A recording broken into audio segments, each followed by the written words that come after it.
Gua ngerasa yang paling pertama muncul dalam pikiran gua adalah ini nggak adil.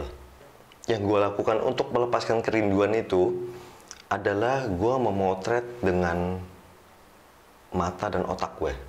Faktor bahwa anak itu menjadi sumber kekuatan itu ada banget. Nah, itu pertanyaan gua duluan tuh pas baru keluar. Tanya kiri kanan. Kalau gue masih pakai kamera gue yang 4 tahun yang lalu, masih valid nggak? Hasilnya masih cukup nggak untuk sekarang, untuk hari ini secara teknis?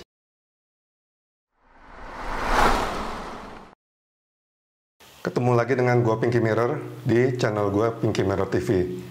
Kali ini gue ketemu teman lama yang beberapa tahun ini menghilang, tapi ya gue beberapa bulan yang lalu udah sempat ketemu ya. Inilah teman kita, teman gue Jerry Aurum. Halo Jer, gimana? Apa kabar Jer? Salam. Sehat Mas Pinky. Nah, gue mau mulai dari mana ya? Perut kenyang nih, makasih habis makan sama Jerry, ya, makan nasi uduk, Iya. enak banget. Jadi kehidupan gimana nih? Oke lah, kehidupan kembali berjalan ya. Gue waktu ketemu lu bulan apa ya, Juni ya kali waktu itu ya. Iya. Iya apa? Kayak ngeliat lu nggak ada perubahan sama sekali ya. Kayak ya karena kita juga nggak sering ketemu gitu loh. Iya. Tapi kalau pas ketemu itu kayaknya ya lu oke aja gitu loh. Iya. Tapi sebenarnya gimana di dalamnya? Ya sebenarnya memang kalau secara karakter rasanya nggak ada yang terlalu berubah ya. Tapi yang pasti kan selama dalam pertapaan 4 tahun itu kan banyak yang gua renungkan, banyak yang ditelaah dan dievaluasi lah. Tapi memang waktu saat kita ketemu itu sebenarnya gue masih banyak groginya. Bukan grogi ketemu teman-teman, tapi grogi adaptasi sama kehidupan yang sekarang. Karena pada saat gue keluar itu gue ngalamin, loh ternyata dunia ini udah beda banget ini pasca pandemi. Misalnya contohnya aja yang paling sederhana, waktu gue mau masuk parkir aja. Sekarang kan ternyata tombol itu kan udah nggak perlu disentuh kan. Cukup dia keluar gitu. Sementara gue masih bingung-bingung.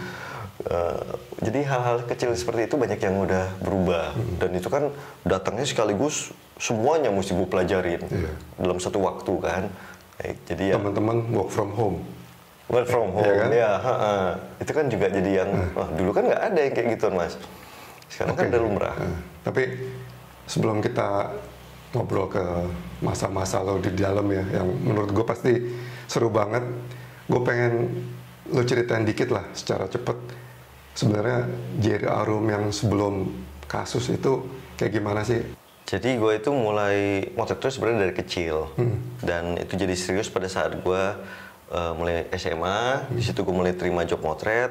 Habis itu selama gue kuliah di ITB itu udah sering masukin karya-karya gue ke banyak majalah. Waktu itu terutama Fotomedia ya, majalah fotografi kita satu-satunya kan pada saat itu. Gue sering lihat tuh nama lo di situ. Iya. Nah, jadi begitu gue tamat tahun 99 langsung buka warung Jerry Aurum Desain Fotografi. Dimana selama tahun-tahun tersebut sampai 2009 kita itu punya 2 company. Anak perusahaan lah, dimana satunya bergerak dalam bidang desain, satu lagi fotografi. Selama 9 tahun gue jalanin, desain kita maju, foto kita maju, tapi akhirnya gue kecapean nih Mas. Kelelahan karena kerjaan rangkap sebagai creative director dan juga sebagai fotografer. Akhirnya 2009 gue memutuskan, udah deh, gue quit at the top. Pada saat itu desain company kita lagi jaya-jayanya, gue putuskan kita berhentikan dan gue murni jadi fotografer profesional sampai sekarang. Dan selama karir gue sudah menerbitkan 4 buku. Yang pertama itu Femaleography 2006, itu terbitnya ke seluruh dunia ya, worldwide.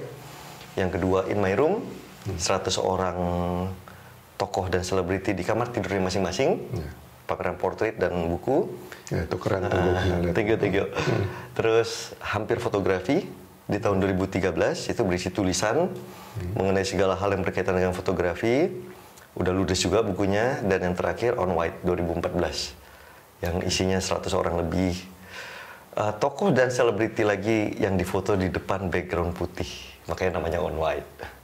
Jadi emang setelah 2009 itu ya, lo memutuskan lo memilih fotografi ya, dibandingkan desainnya.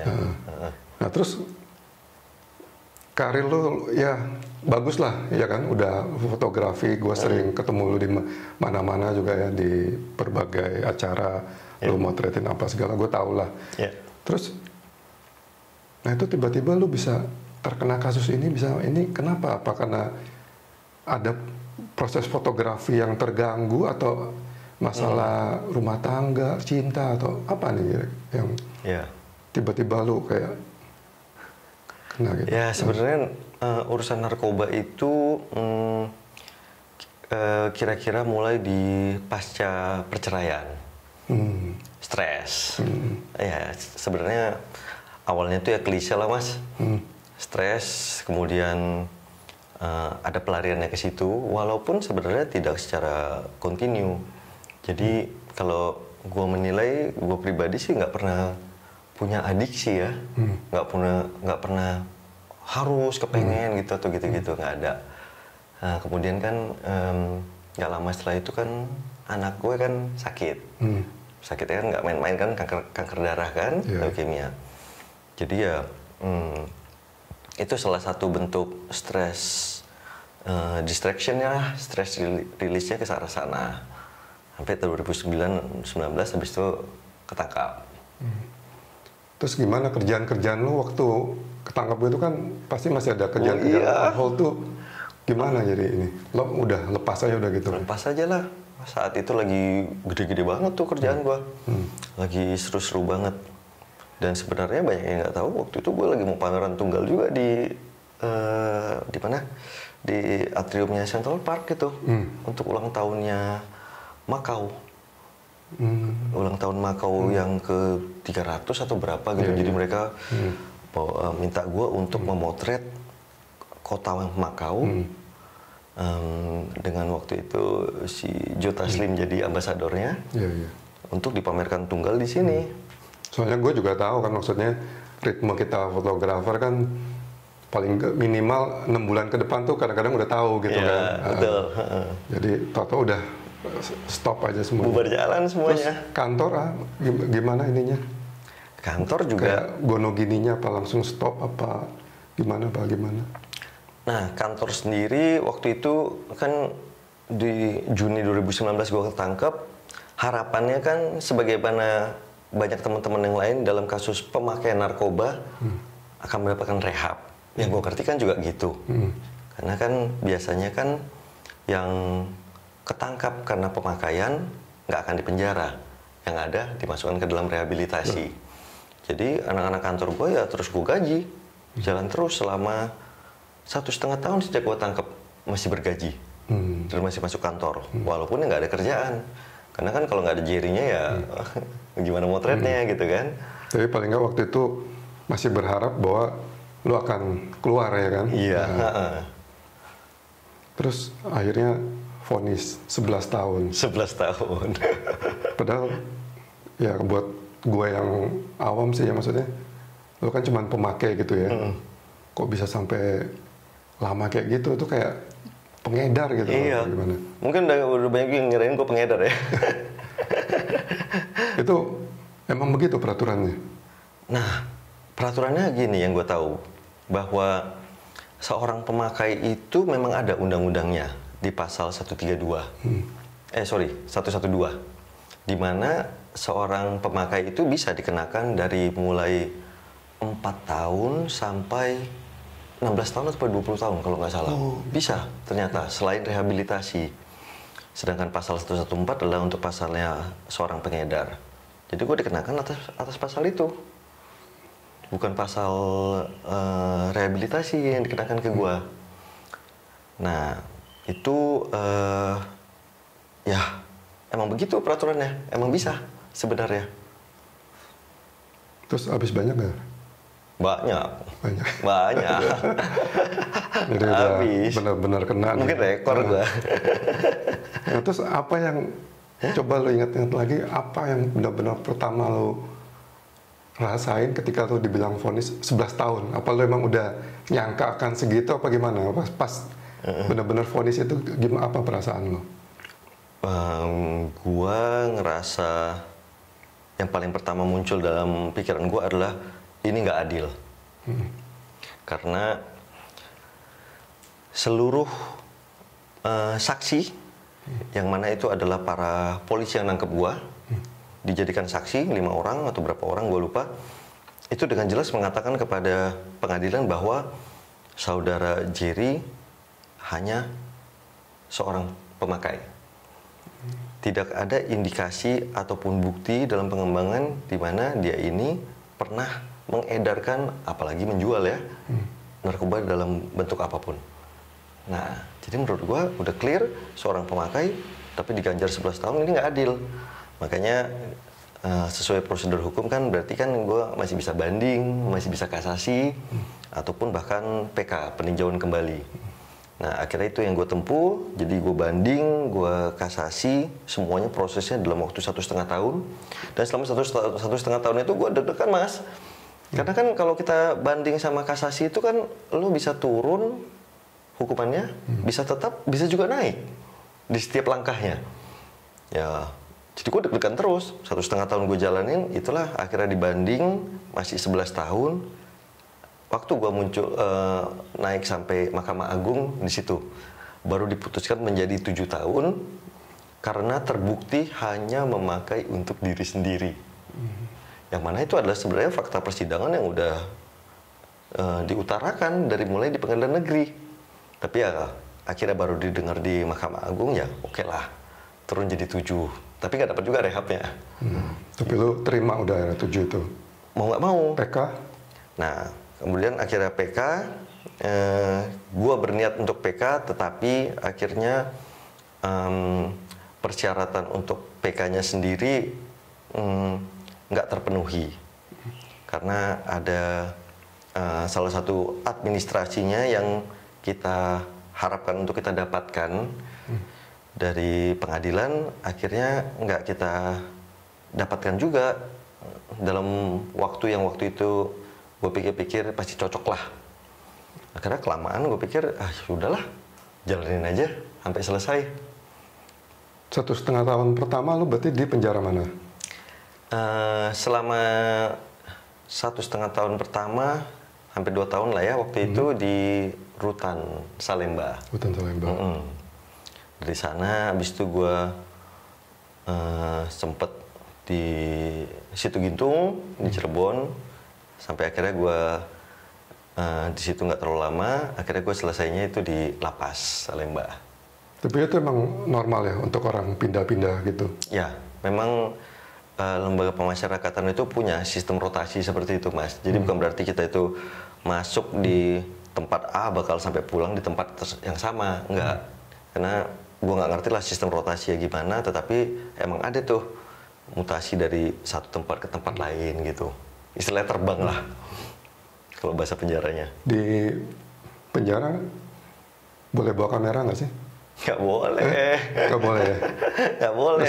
Resmi nggak ininya? Nggak boleh. Karena itu mungkin berbahaya. Lo pasti pernah dengar deh, ada yang konyol-konyol itu pada tahu-tahu posting di sosial media lah. Dari penjara lah. Tapi gue dengar kalau handphone kan masih ada lah. Gue pernah dengar. Ya, kalau handphone juga bisa motret sebenarnya. Ya itu. Yang bocor itu ya. Iya, itu soalnya mungkin bisa dikatakan si warga binaannya ya, narapidananya itu mungkin nggak tahu diri apa ngaco apa gimana ya. Udah kan mestinya kalaupun adalah seseorang yang bisa menyelundupkan handphone masuk, katakanlah. Itu kan seyogyanya untuk dipakai untuk melepas rindu sama keluarganya atau bagaimana gitu kan. Kok malah nyebarin foto atau apa segala macam kan. Jadi itu yang bikin rese kan. Oke, kalau di pandangan gue ya, mungkin lu 1,5 tahun, 2 tahun itu lu masih berurusan dengan sidang terus kan. Jadi lo nggak bisa mikir fotografi. Tapi ketika lo udah divonis, maksudnya udah jelas nih 7 tahun dah nggak ini lagi, itu kan semacam katakanlah settle, bener nggak sih? Udah settle kayak ya udah nih gue 7 tahun nih gue harus jalanin walaupun dengan remisi-remisi, tapi gue udah set. Nah, lu nggak ada kerinduan fotografi atau apa gitu? Sangat banget, sangat banget. Kita ini mana bisa sih mas, hari-hari lewat nggak pegang kamera, ya kan? Makanya, apalagi tadi lu cerita juga kan, lu istilahnya kayak graphic design yang gue tahu banget. Yang waktu itu juga kan lu Farah Sampurna ya, kita bareng ya. Lu desain juga kan di Grace for Wedding. Ya jadi maksudnya grafis desain aja lu bisa tinggal lebih fotografi, terus tiba-tiba lu udah di penjara, terus gimana kerinduan lu fotografi, apa yang ada penyaluran apa atau apa ya? Apa memang tiba-tiba ya udahlah gue nggak ini, apa sih sebenarnya? Jadi sebenarnya yang gue lakukan untuk melepaskan kerinduan itu adalah gue memotret dengan mata dan otak gue. Jadi hari-hari itu berlalu tuh seringkali tuh gue memotret hanya di dalam benak gue doang.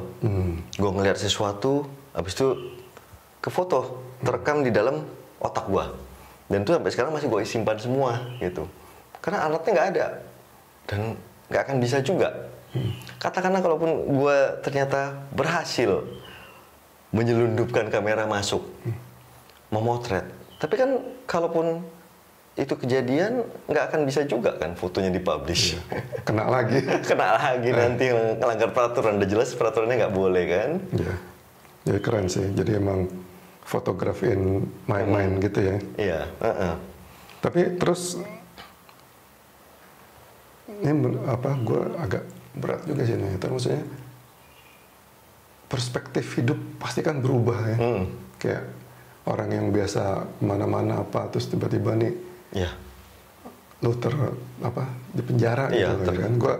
Gue yang nanya aja nggak bisa karena belum pernah, tapi gue mencoba memahami. Terus kira-kira ada perubahan lu memandang hidup, memandang fotografi gitu, ada perubahan nggak selama akibat 4 tahun penjara itu?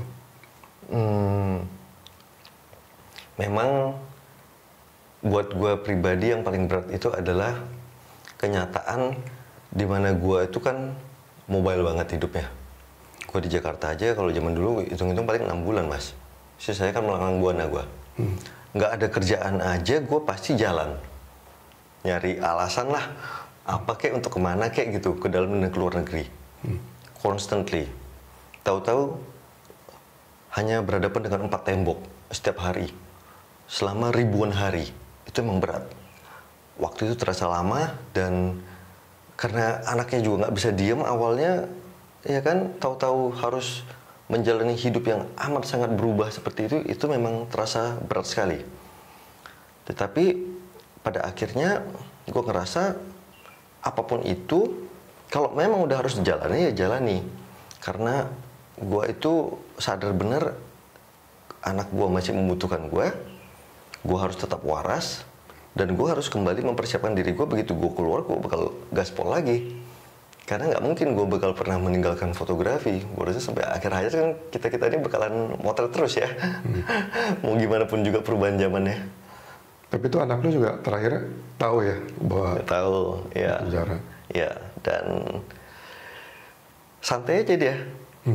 Santai aja, karena kan sebelum kita beritahu dia, mantan gue, Dena kan juga udah konsultasi dulu ke psikolog. Ya, kita tanya bagaimana caranya yang paling tepat untuk memberitahu si kecil nih. Jadi oleh psikolog dikasih tahu. Kasih tahunya itu santai aja. Bikin seolah-olah ini semua not a big deal. Dan kalau kita santai, dianya juga bakalan santai. Ya kalau ngeliat anak-anak sih zaman sekarang, mereka tuh beda loh Jer. Jadi mungkin ya kayak, oh iya kalau bapak gue melakukan kesalahan ya dia harus jalanin hukumannya gitu loh. Iya. Anak-anak zaman sekarang tuh kayak gitu. Kalau misalnya peraturannya nih nggak boleh masuk gitu loh. Iya. Mereka nggak kalau kayak zaman kita dulu kan ada dilarang masuk, ada peraturan tuh untuk dilanggar gitu loh. Tapi kalau anak gue tuh kalau ada peraturan apa mereka tuh kayak udah ngikutin banget, nggak tahu ya. Benar-benar. Jadi banyak anak-anak sekarang yang gue rasa ya dia pikirannya sangat logis aja. Iya, Kalau betul. gue bersalah, Iya. ya orang harus di Betul. penjara ini ya. Itu benar banget Mas. Jadi bukan sesuatu yang aneh buat mereka. Kalau memang itu masuk ke logika. Iya. Dan kita memang nggak bisa menyepelekan nih yang namanya apa ya fakta bahwa Gen Z ini ya anak-anak kita ini memang punya pola pikir yang berbeda daripada kita. Dan mereka itu memang nggak boleh disepelekan intelektualitasnya dalam menerima fakta-fakta hidup bahwa memang begini, ya udah tinggal bilang. Iya. Terus gue dengar lo di penjara olahraga terus. Iya. Pingpong. Pingpong gue dari mulai belajar pegang bat sampai akhirnya ikut-ikutan lomba di dalam. Oh, ada lombanya segala. Ada lombanya. Apalagi kalau taruhan, wah lumayan tuh. Jadi tuh ngapain aja jadi coba dari pagi sampai malam tuh kira-kira yang average-nya tuh ngapain aja sih? Bangun jam berapa? Oke, gue itu bangunnya rada siang, nggak pagi. Kenapa? Supaya hari itu terasa berlalu lebih cepat. Kalau sepanjang pagi, siang, sore nggak ngapa-ngapain kan gue ngerasanya lambat banget gitu. Jadi gue biasanya bangun agak siang, habis itu gue mulai calisthenics tuh, olahraga, resistance training dengan hanya mengandalkan bobot badan sendiri.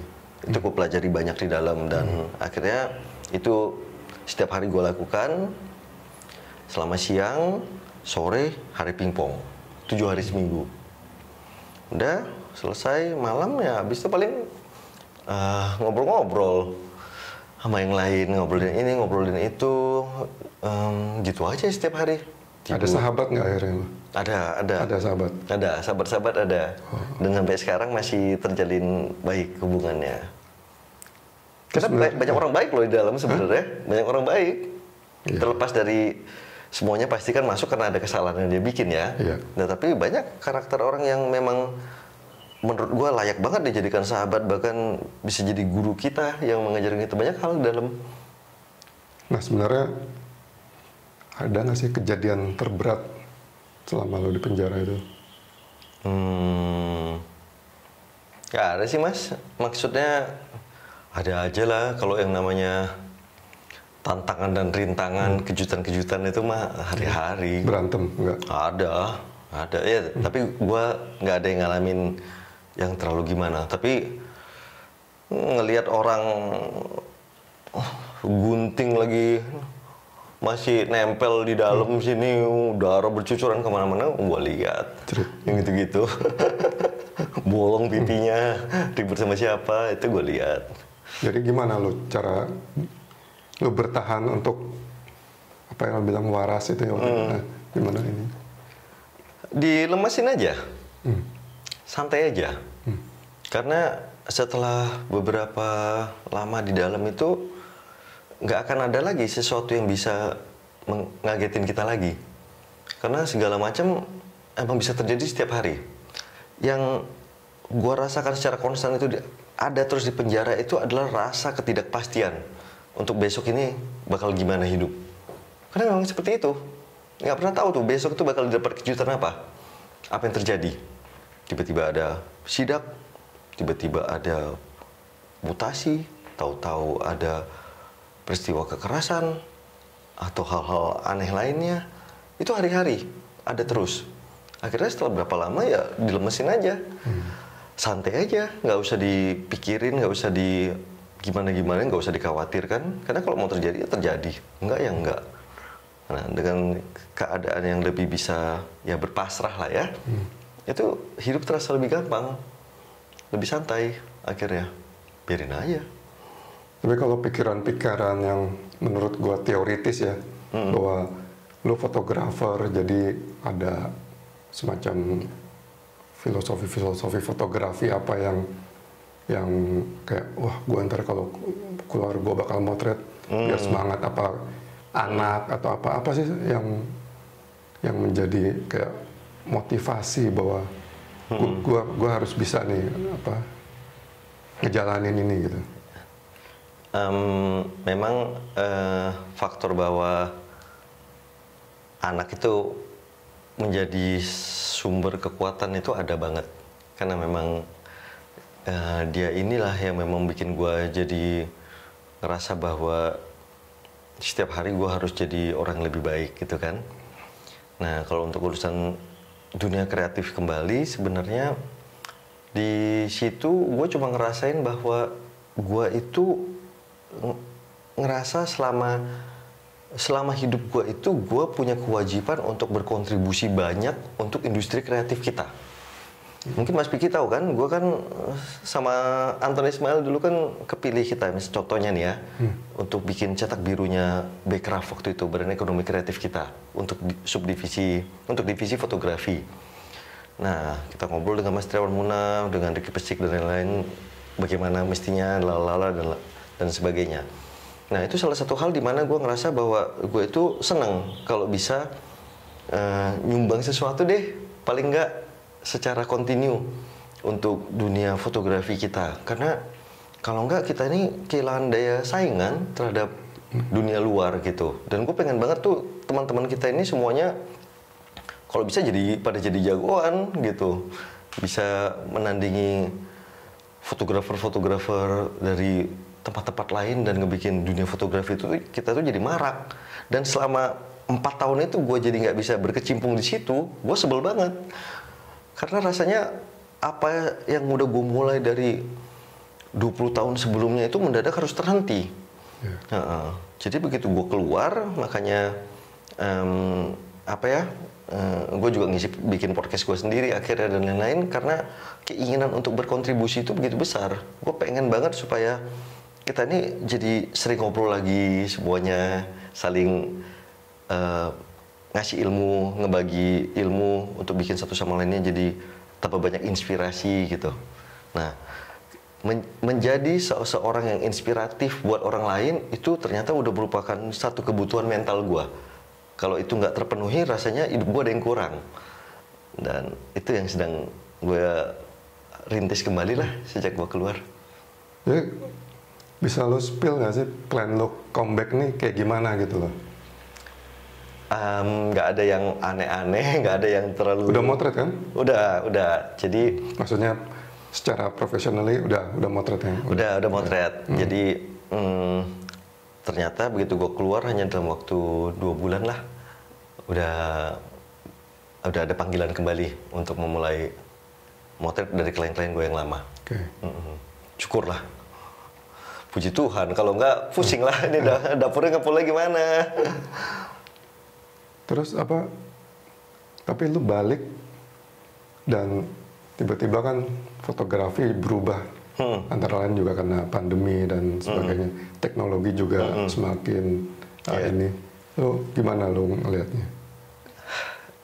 Kerja keras gue, Mas. Karena gue sadar yang paling pertama harus gue lakukan itu adalah mengupdate diri gue sendiri.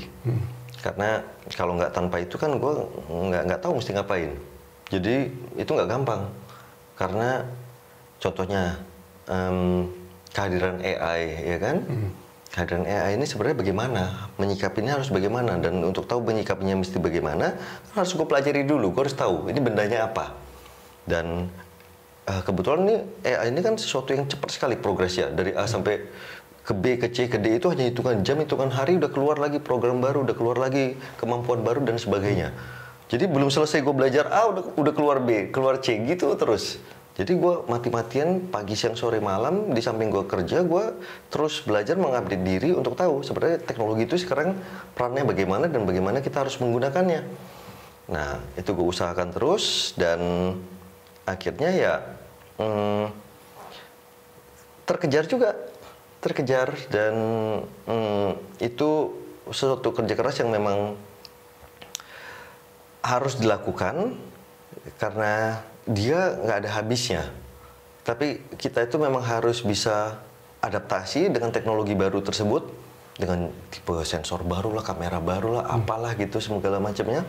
Dan Dan kita juga harus bisa beradaptasi dengan bagaimana sikapnya orang-orang terhadap dunia fotografi itu sendiri, Mas. Ya. Ya kan? Karena kan sekarang cara orang memperlakukan fotografi, berarti kan cara orang menyikapi eksistensi seorang fotografer kan ikutan bergeser. Ya. Ya kan? Katakanlah sekarang setiap orang bisa menggunakan kamera dengan jauh lebih gape, jauh lebih mantap dibandingin katakanlah 4-5 tahun yang lalu. Itu kan udah beda banget, Mas. Yeah. Sekarang setiap orang kasih kamera udah nggak ada gagunya lagi, ya kan? Pakai teka-teka, masang ke tripod, masang ke apa, semua orang bisa. And what you see is what you get. Iya. Nah, tapi lu di 2023 ini udah ada beli kamera, gear apa baru nggak? Apa gear yang lama masih bisa lu pakai? Nah, itu pertanyaan gua duluan tuh pas baru keluar. Tanya kiri kanan. Kalau gue masih pakai kamera gue yang 4 tahun yang lalu, masih valid nggak? Hasilnya masih cukup nggak untuk sekarang, untuk hari ini secara teknis? Ternyata kata mereka masih cukup, kata teman-teman. Masih bisa lah, gitu. Apalagi untuk fotografi komersial kan kita butuh teknologi yang terkini ya. Iya. Tapi katanya yang lain-lain masih cukup, dan akhirnya gue tes lah, Mas. Mau gimana lagi kan? Gue tes di project gue yang pertama, kedua, ketiga, kira-kira masih oke nggak? Ada komplain nggak? Atau ada isu nggak? Ternyata nggak ada. Akhirnya gue pikir-pikir ya udah. Nah, beli nanti dulu. Karena nggak tambah murah juga ya ternyata yang kita butuhkan. Tambah mahal. Iya. Ini brand yang dari dulu yang gue representasikan jadi brand ambasadornya untuk se-Asia Tenggara. Udah berhenti. Kamera lensa setahu gue lebih mahal. Iya, udah berhenti bikin SLR. Lampu yang murah. Huh? Lampu yang lebih murah. Lampu murah karena ini dari China datang. Ya, kita akhirnya jadi belum ada belanja lah, Mas. Oke, terakhir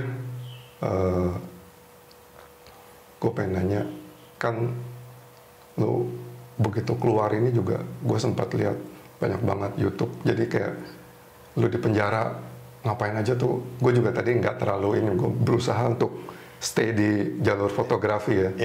Tapi ya gue bisa lihat lah bahwa lo ini keluar dari penjara juga semakin rame, walaupun bukan karena fotografer gitu ya, tapi karena lo ada mantan istri dan ada anak lo, dan itu di blow up sama ini. Jadi sekarang juga kemarin lo abis ketemu anak lu juga kejar-kejar kan kayak. Iya, kejar-kejar terus gue sama wartawan. Satu pun nggak gue ladenin ini. Nah itu maksud gue, gimana lu ngebalance hidup lu gitu bahwa gue ini pengen yang kayak dulu lagi, orang nggak usah terlalu ingin gue lagi. Gue tuh jadi room photographer gitu. Hubungan gue sama anak gue ya urusan gue, my own personal life gitu. Itu gimana lu kira-kira menginin? Karena orang pasti ya masih yang kepo ya. Itu terus, walaupun ya di satu pihak juga menurut gue ada positifnya juga, maksudnya paling nggak lu dikenal orang juga kan, walaupun negatif juga ada. Nah tuh mensikapinya tuh gimana supaya? Jadi gini, Mas, gue menyikapinya dengan membuat aturan buat diri gue sendiri bahwa kalau ini urusannya personal life gue sendiri nggak mau membagi-bagikannya ke sosial media ataupun ke media manapun kecuali bila mana itu perlu. Jadi katakanlah, misalnya untuk urusan anak gue akhirnya membuat satu posting bahwa oke, gue udah ketemu. Kenapa? Karena kan bolak-balik ditanyain terus sama media. Udah ketemunya kapan, ini bagaimana, ini lalala segala macam gitu kan, dan gue nggak tertarik untuk melayani hal-hal seperti itu karena that's my own personal life gitu. Karena menurut gue sosial media gue itu harus berguna bukan buat gue sendiri tapi buat orang lain. Berarti di dalamnya itu gue mau itu ada banyak edukasinya. Kalau nggak bisa mengedukasi, menghibur lah paling nggak gitu. Bikin orang jadi murung, jadi senang gitu misalnya. Tetapi bukan untuk memenuhi kekepoan orang-orang untuk tahu gosipnya bagaimana sekarang, apa ini mantan istri bagaimana, gitu. Bukan hal-hal seperti itu, karena itu ngerecokin hidup pribadi gue. Jadi gue hanya memunculkan bila mana perlu untuk meredam dan membuat supaya isi berita mengenai ke hidup pribadi gue tuh jangan melenceng ke sana kemari.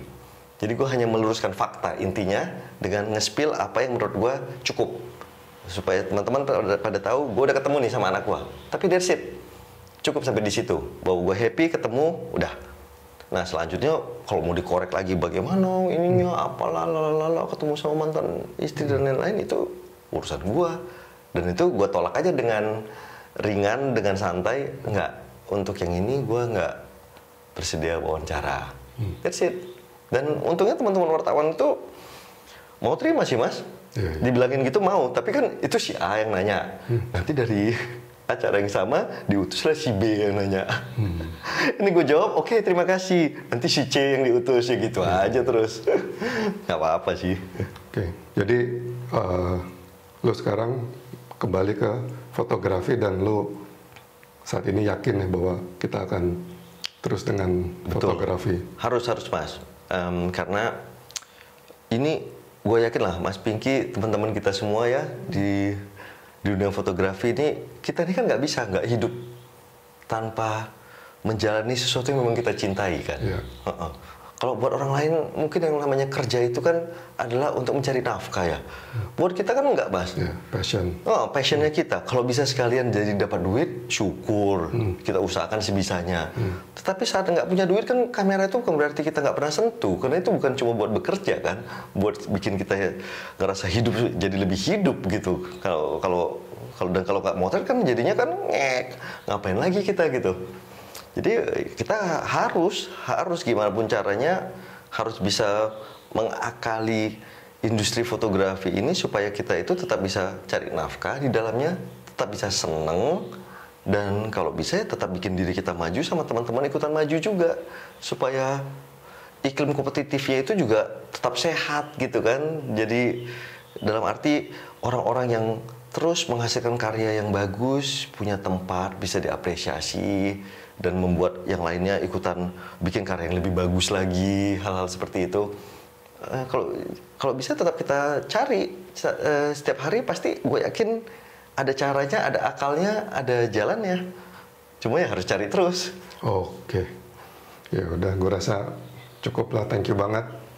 Udah ngobrol, udah dikasih makan. Sering-sering aja kalau nasi uduk mah gampang lah. Ya begitulah teman-teman pembicaraan gue dengan Jerry Aurum, teman lama yang ternyata selepas dari penjara juga, kalau menurut gue sih nggak berubah ya. Walaupun pasti gue yakin tadi itu pendalaman hidupnya tuh udah beda banget. Jadi banyak banget experience yang dia alamin, dan gue yakin itu semuanya bikin lu jauh lebih kuat ya kan. Iya. Amin. Gitu. Oke, sukses terus Jer. Terima kasih Mas Pinky, sukses juga untuk Mas Pinky dan Pinky Mirror Channel, Pinky Mirror TV-nya ya. Semoga makin banyak yang nonton dan seneng nontonin Mas Pinky nih setiap hari berkolaborasi. Oke guys.